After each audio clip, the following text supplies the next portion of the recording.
raras, pero para que os vayan sonando. Esas moaxajas acababan en una jarcha.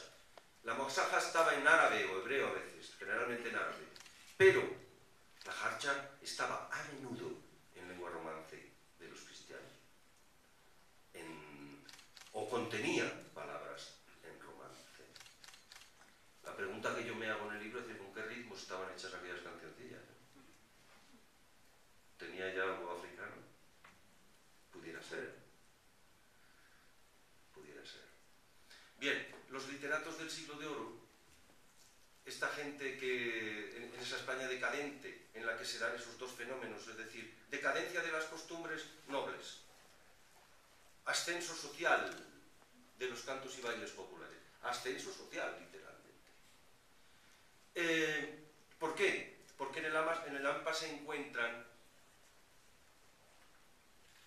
delincuentes, gente de diversas etnias y también los letrados que van a festejar, que se aburren muchísimo en las academias de los jesuitas, las academias poéticas de los jesuitas, y por la noche van a echar un baile.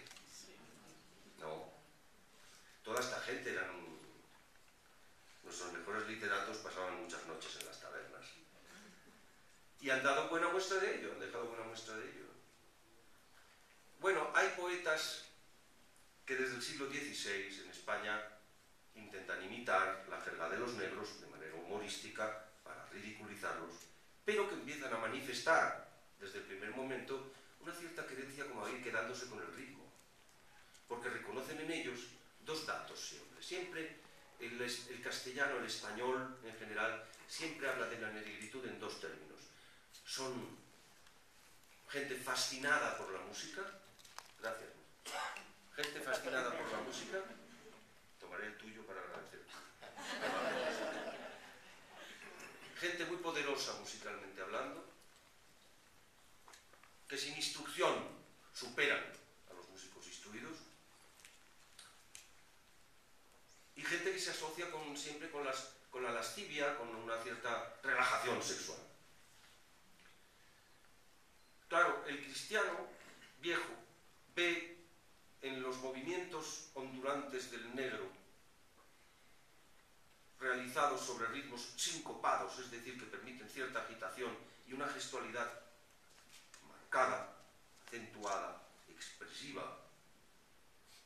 Los cristianos ven estos movimientos como si fueran artes del demonio. En realidad el demonio solo está en sus conciencias, porque en las tribus africanas de origen, todos esos bailes, esas maneras, esos gestos, incluso obscenos, como se conserva todavía en los bailes de Cuba, de Jamaica, con patrones rítmicos que son prácticamente los mismos que los de la época y que llegan a vulgarizarse hoy mucho. Vamos, el reggaetón es una forma de ellos, la forma más vulgar de todos ellos. Pero los ritmos en sí son inocentes, ¿verdad? Los golpes en un cuero, no. Los pies sobre el suelo son inocentes. Es la industria. La conciencia endemoniada la tiene el cristiano viejo y la industria discográfica. Bueno, bien, entonces, estábamos diciendo que ese fenómeno se expresa, una parte esencial de la documentación que nos permite reconstruir esta historia, este panorama, la pesquisa del ritmo perdido, está en los literatos del siglo de oro. Los poetas se complacen en imitar la jerga de los negros, el ritmo, los pies métricos de sus versos. Tratan de reproducir explícitamente la rítmica con la que cantan y bailan los negros, y por eso en algunos de ellos, en versos de Góngora, de Quevedo, de Lope o de otros poetas menos conocidos como el cántabro Rodrigo de Reynosa, en esos versos podemos casi reconstruir, vamos a ser rigurosos, casi reconstruir los ritmos con los que podían estar hechos. Aunque no haya otro rastro escrito propiamente musical, esos versos están hablando, están diciendo cosas, musicalmente hablando. Hay, por ejemplo, villancicos de Góngora que están hechos en jerga de negros, imitando el modo en que ellos hablaban.